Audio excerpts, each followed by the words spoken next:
क्या आप जानते हैं, एक ऐसा तप भी है जिसकी शक्ति से मनुष्य यमलोक तक नहीं पहुंचता। वो कौन सा पुण्य है जो नरक के भयानक कुंडों से मुक्ति दिला देता है, और वो कौन सा रहस्य है जिसके कारण देह भस्म हो जाने के बाद भी आत्मा बंधन में फंसी रहती है। आज की कथा में प्रकट होगा वही दिव्य सत्य जो इंसान के जीवन और मृत्यु दोनों का रहस्य बदल सकता है, क्योंकि ये रहस्य स्वयं भगवान यमराज अपने मुख से बताते हैं। तो आइए आज की कथा में हम आगे बढ़ते हैं। यदि आप चैनल पर नए हैं तो चैनल को सब्सक्राइब ज़रूर कीजिए और कमेंट में राधे राधे एक बार अवश्य लिखते जाइए। चलिए आज की कथा में हम आगे बढ़ते हैं। राधे राधे। सावित्री ने कहा, महाभाग धर्मराज, आप वेद एवं वेदांग के पारगामी विद्वान हैं, जो सबका सारभूत अभीष्ट सर्वसम्मत कर्म का उच्छेद करने में कारणभूत परम श्रेष्ठ मनुष्यों के लिए सुखदायी यशोवर्धक धर्मप्रद तथा सबको सब प्रकार का मंगल प्रदान करने वाला है, जिसके प्रभाव से संपूर्ण मानव जगत को दुख देने वाली यम यातना को नहीं प्राप्त होते, नरक कुंडों को नहीं देखते और न उनमें पड़ते ही हैं, तथा जिससे जन्म आदि विकार नहीं प्राप्त होते, वह उत्तम कर्म क्या है? सुव्रत, ये बताने की कृपा करें। मैं यह सुनना चाहती हूँ कि देह के अग्नि में भस्म हो जाने के पश्चात मानव किस देह से लोकांतरों में जाता और अपने किए हुए शुभाशुभ कर्मों के फल भोगता है। अत्यंत क्लेश पाने पर भी वह शरीर नष्ट क्यों नहीं हो जाता, तथा वह शरीर भी कैसा है? ये सभी बातें मुझे बताने की कृपा करें। भगवान नारायण कहते हैं, नारद, सावित्री के वचन सुनकर धर्मराज ने भगवान श्री हरि को स्मरण करते हुए गुरु को नमस्कार कर पवित्र कथा आरंभ की।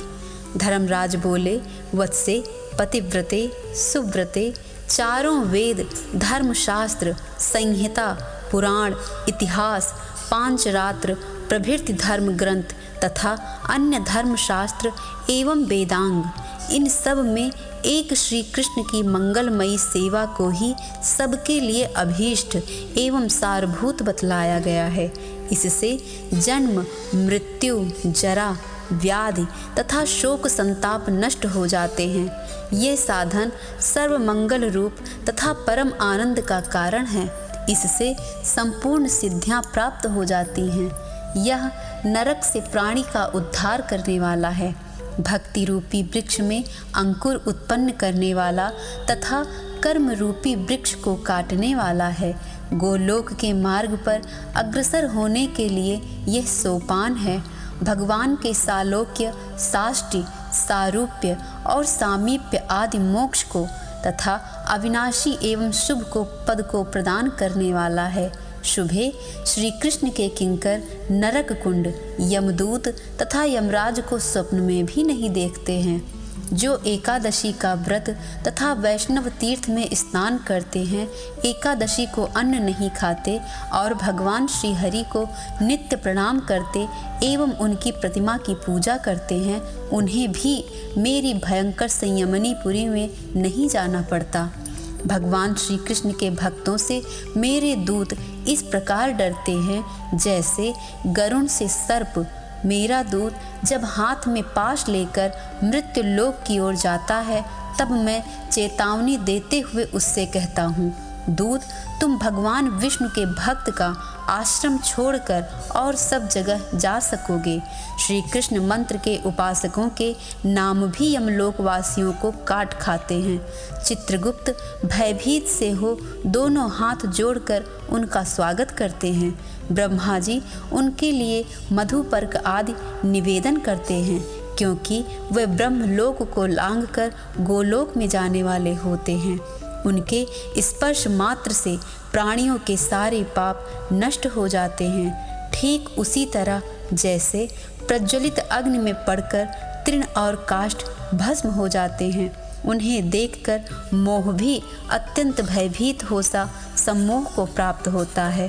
काम, क्रोध, लोभ, मृत्यु, जरा, शोक, भय, काल, शुभाशुभ कर्म, हर्ष तथा भोग, ये सभी हरि भक्तों को देखकर प्रभाव शून्य हो जाते हैं। पतिव्रते जो यम यातना में नहीं पड़ते, उनका परिचय दिया गया। अब आगम के अनुसार देह का विवरण बता रहा हूँ, सुनो। पृथ्वी, जल, तेज, वायु और आकाश, ये 5 तत्व सृष्टा के सृष्टि विधान में देहधारियों की देह के बीज उपादान कारण हैं।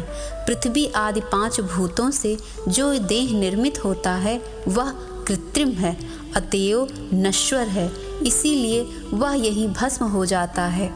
बंधी हुई मुट्ठी में अंगूठे की जितनी लंबाई होती है, उतना ही बड़ा जो पुरुषाकार जीव है, वही कर्मों के भोग के लिए सूक्ष्म यातना देह को धारण करता है। वह देह मेरे लोक में नरक की प्रज्वलित आग में डाली जाने पर भी जलकर भस्म नहीं होती, जल में भी गलती नहीं है।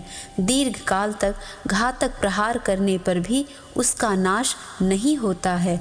अस्त्र, शस्त्र, तीखे कंटक, खौलते हुए तेल या जल, तपाए हुए लौह, गरम पत्थर तथा तपाकर लाल की हुई लोहे की प्रतिमा से स्पर्श होने पर और ऊंचे से नीचे गिरने पर भी वह यातना शरीर ना तो दग्ध होता है, ना टेढ़ा मेढ़ा ही होता है, केवल संताप भोगता है पर नष्ट नहीं होता। देवी आगमों के कथानुसार जलने कटने आदि का भीषण दुख सहते हुए भी ना मरने वाले यातना देह का सारा वृत्तांत तथा कारण मैं बता चुका। इस प्रकार सारे पापी जीवों को मेरे दूत, प्राणियों को नागवेष्टन कुंड आदि जितने भी कुंड हैं उनमें जलाते तथा भांति भांति से भयानक कष्ट देते रहते हैं। सावित्री सुनो, मैंने ये नरक कुंड और इनके लक्षण पहले भी बतला दिए हैं, अब फिर तुम क्या सुनना चाहती हो वो बताओ। सावित्री ने कहा, देव अब आप मुझे सारभूत एवं परम दुर्लभ हरि भक्ति का उपदेश दीजिए। अन्य सब बातें मैंने आपसे सुन ली हैं, इस समय और किसी विषय को सुनना शेष नहीं है। अब तो मुझे भगवान श्री कृष्ण के गुण कीर्तन रूप कुछ धर्म की बात बताइए। वही लाखों मनुष्यों के उद्धार का बीज है, वही नरक के समुद्र से पार उतारने वाला है। श्री कृष्ण के गुणों का कीर्तन मुक्ति के सारभूत तत्व की प्राप्ति का कारण तथा समस्त अमंगलों का निवारण करने वाला है। वह कर्म में वृक्षों को उखाड़ फेंकने वाला तथा किए हुए पाप समूहों को हरने वाला है। प्रभु, मुक्तियाँ कितने प्रकार की हैं, उनके लक्षण क्या है, हरि भक्ति का स्वरूप क्या है, उसके भेद कितने हैं तथा निषेध का भी क्या लक्षण है, वह सारभूत तत्व ज्ञान क्या है, यह आप बताइए। अपना सर्वस्व दान कर देना, उपवास व्रत करना, तीर्थों में नहाना, व्रत रखना और तप करना, ये सब के सब ज्ञानहीन को ज्ञान देने से जो पुण्य होता है उसकी 16वीं कला के भी बराबर नहीं हो सकते।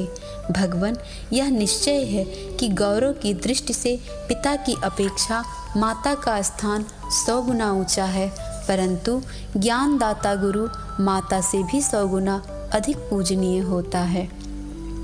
यम बोले, बेटी, मैं पहले से ही तुम्हें यह वर दे चुका हूँ कि तुम्हारे मन में जो अभीष्ट प्रश्न होगा वह सब मैं बताऊँगा। तुम जो कुछ जानना चाहोगी उसका ज्ञान कराऊँगा। अतः इस समय मेरे वर से तुम्हें भगवान श्री कृष्ण की भक्ति प्राप्त हो। कल्याणी, तुम जो भगवान श्री कृष्ण के गुणों का कीर्तन सुनना चाहती हो वह बहुत ही उत्तम है। यह प्रश्न प्रश्नकर्ता के, उत्तर देने वाले के और श्रोताओं के कुल का भी उद्धार करने वाला है, परंतु ये है बहुत कठिन। सहस्त्र मुख वाले शेष भी इसे कहने में असमर्थ हैं। मृत्युंजय भगवान शंकर यदि अपने 5 मुखों से कहने लगें तो वे भी पार नहीं पा सकते। ब्रह्मा जी चारों वेदों तथा अखिल जगत के सृष्टा हैं, 4 मुखों से उनकी परम शोभा होती है। भगवान विष्णु सर्वज्ञ हैं, परंतु ये दोनों प्रधान देव भी श्री कृष्ण के गुणों का सम्यक प्रकार से वर्णन करने में समर्थ नहीं हैं। स्वामी कार्तिकेय अपने 6 मुखों से वर्णन करते रहें तो भी अंत नहीं पा सकते।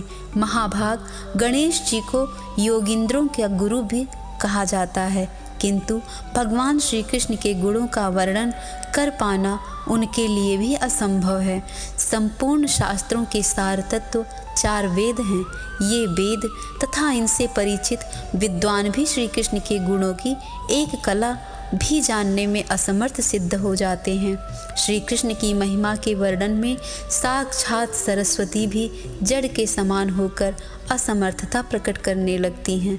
सनत कुमार, धर्म, सनक सनंदन, सनातन, कपिल तथा सूर्य ये तथा श्री ब्रह्मा जी के अन्यान्य सुयोग्य पुत्र भी उनके महत्व का वर्णन सफलतापूर्वक नहीं प्राप्त कर सके, तब फिर अन्य व्यक्तियों से क्या आशा की जा सकती है।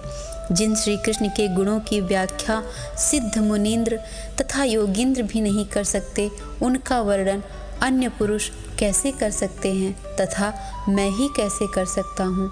ब्रह्मा, विष्णु और शिव प्रभृति देवता जिनके चरण कमलों का ध्यान करते हैं, वे भक्तों के लिए जितने सुगम हैं उतने ही भक्तहीन जनों के लिए दुर्लभ भी हैं।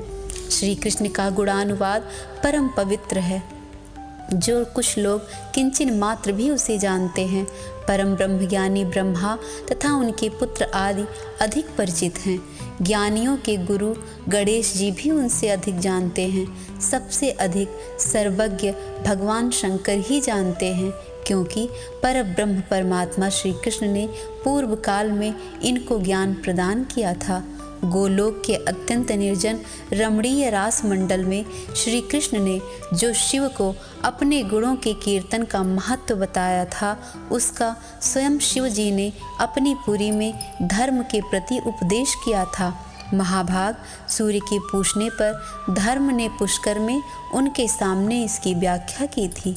साध्वी, मेरे पिता भगवान सूर्य ने तपस्या द्वारा धर्म की आराधना करके मुझे प्राप्त किया था। सुब्रते, पूर्व समय में मेरे पिताजी यत्नपूर्वक मुझे यमपुरी का राज्य दे रहे थे, किंतु मैं लेना नहीं चाहता था। वैराग्य हो जाने के कारण मेरे मन में तपस्या करने की बात आती थी। तब पिताजी ने मेरे सामने भगवान के गुणों का जो वर्णन किया था वह अत्यंत दुर्गम है। मैं आगम के अनुसार उसे कुछ कहता हूँ, सुनो। इस कथा के भाग का ये अंक यही समाप्त होता है। अगले के भाग में हम परम दुर्लभ श्री कृष्ण की भक्ति का रहस्य जानेंगे, इसीलिए ये कथा देखना मत भूलें। इसको श्रवण करने से आपके अब तक किए गए पापों से आपको किंचित मात्र मुक्ति भी मिल सकती है, इसीलिए इस कथा को पूरी अवश्य सुनें। राधे राधे।